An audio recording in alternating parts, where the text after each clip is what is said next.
Un lecteur d'excellence ne devrait lire qu'une page par jour. Un livre, c'est s'étourdir. Un livre par semaine, c'est s'endormir. Je n'ai suivi au fond aucun chemin parce que j'ai toujours eu peur de suivre un de ces chemins qui n'ont pas de fin et ainsi n'ont pas de sens. Nous, c'est moi. Nous sommes toujours en avant de nous-mêmes. Nous avons rêvé de franchise et de clarté, mais nous en sommes restés au rêve. Nous gardons les questions en réserve parce que nous-mêmes nous ne faisons que les redouter, et tout à coup, il est trop tard pour les poser. Nous voulons laisser tranquille celui que nous interrogeons. Nous ne voulons pas le blesser au plus profond de lui-même. Ainsi nous n'interrogeons pas parce que nous voulons nous laisser nous-mêmes tranquilles et ne pas nous blesser au plus profond de nous-mêmes. Que portait-il sur ses épaules? Quelle absence de lui-même pesait sur lui? Ce qui mérite d'être raconté, ce sont ces moments singuliers et imprévisibles, où l'éclat d'une chimère rencontrant l'immaîtrisable d'une situation vient trouer la routine de l'existence. Seul vit véritablement celui qui vit son destin comme un mystère. Je frémissais d'impatience, car mon premier mois aux échecs trouvait toujours l'autre mois trop long. J'étais raide et froid, j'étais un pont, je pensais au-dessus d'un abîme. Si mon discours vous semble vague, ne tentez pas de l'élucider. Vague et nébuleux est le commencement de toute chose. La vie, comme tout ce qui est vivant, est conçue dans le brouillard et non dans le cristal. Et qui sait si le cristal n'est pas un brouillard altéré?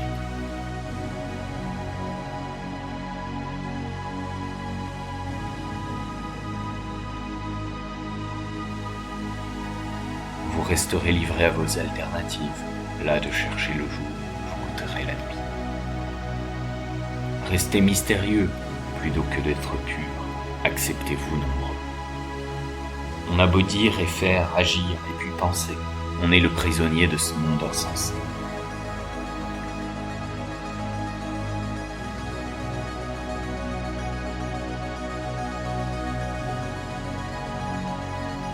Celui qui parle demeure caché derrière le mot. Cherchez la révélation dans le verbe et du délire. Toute écriture redoute l'instant. Ne crois pas que l'écriture transfigure le néant. Chaque mot est un adieu, les indications un indice, qui ne transfigure que le vertige d'être.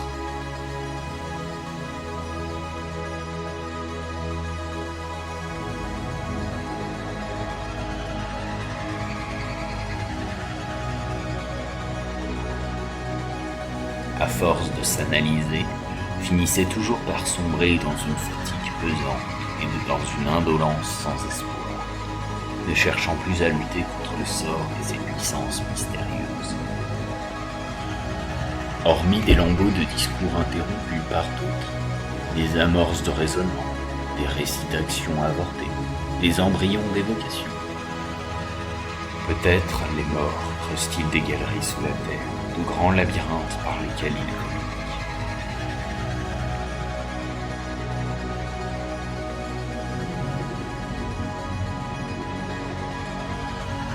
On voit parfois un homme qui se promène tout seul, l'air préoccupé. À quoi pense-t-il? Jaloux, jeune ou non? Peu ont l'air d'aimer la vie. Des mondes se croisent, nous longeons des romans, qui un instant paraissent déchiffrants, mais s'éloignent avec leurs secrets. J'ai de la tendresse pour ces mystères que je pressens, ces incertitudes, ces rêves. Le plus souvent, seul du livre le titre demeure. Tout écrivain qui n'est pas conduit à penser « je suis la révolution » en réalité n'écrit pas.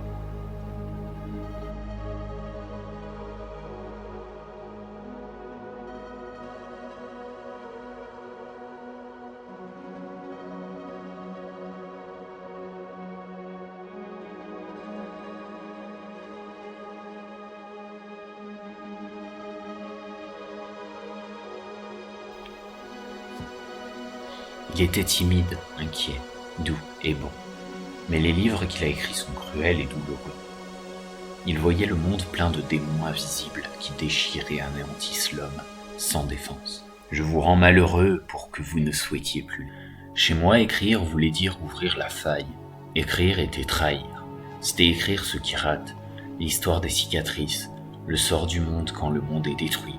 Écrire était montrer l'envers de la face des gens, et ça demandait d'être sadique. Il fallait pour y parvenir choisir ses proches, et surtout il fallait les avoir follement aimés. Il fallait les pousser au pire d'eux-mêmes et vouloir leur rappeler qui ils sont.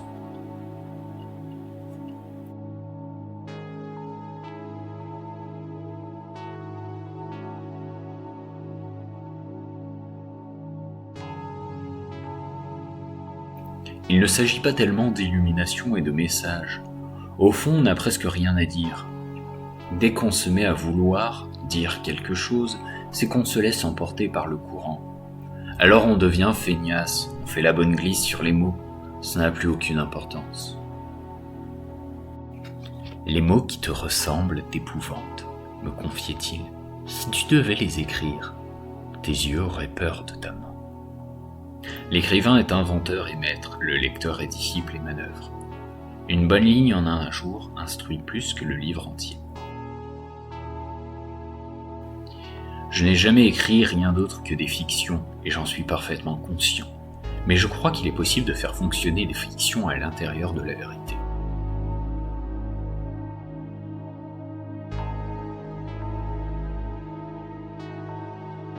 La vie nous lance en l'air comme un caillou, et nous disons là-haut, voyez comme je bouge.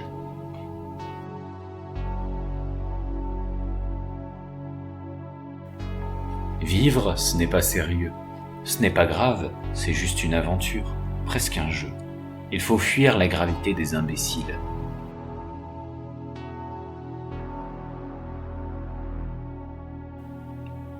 Des poètes, tous sont superficiels, troublant leur eau pour la faire paraître profonde.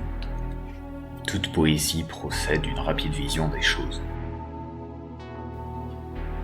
Avec ses astres d'encre, le livre est un univers en mouvement que le regard fixe.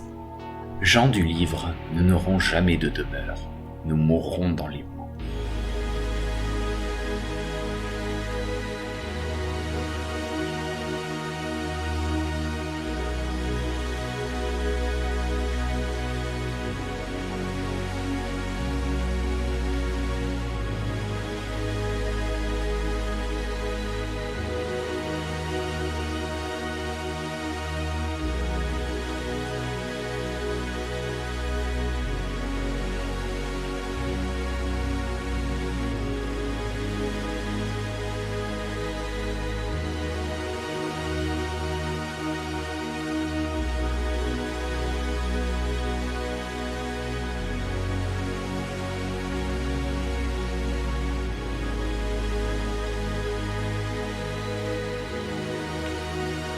Désemparé aussi par ce que j'écris, je sens une grande lassitude et j'ai le goût de céder à l'inertie, comme on cède à une fascination.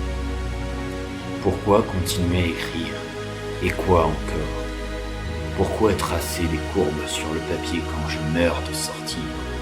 De marcher au hasard, de courir vers la femme que j'aime, de m'abolir en elle et de l'entraîner avec moi dans ma résurrection vers la mort. Non, je ne sais plus pourquoi je suis en train de rédiger un casse-tête.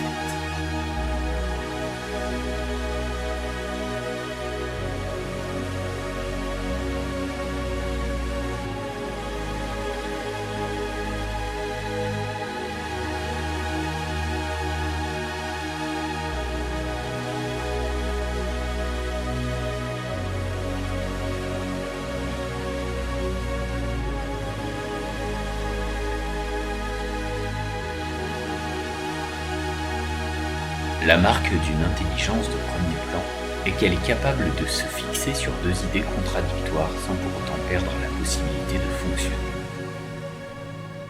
Rencontrer quelqu'un est la plus grande énigme de l'existence. C'est être tenu en éveil. Mais je ne veux plus entendre parler de toutes les choses et de toutes les questions qui ne permettent pas l'expérience.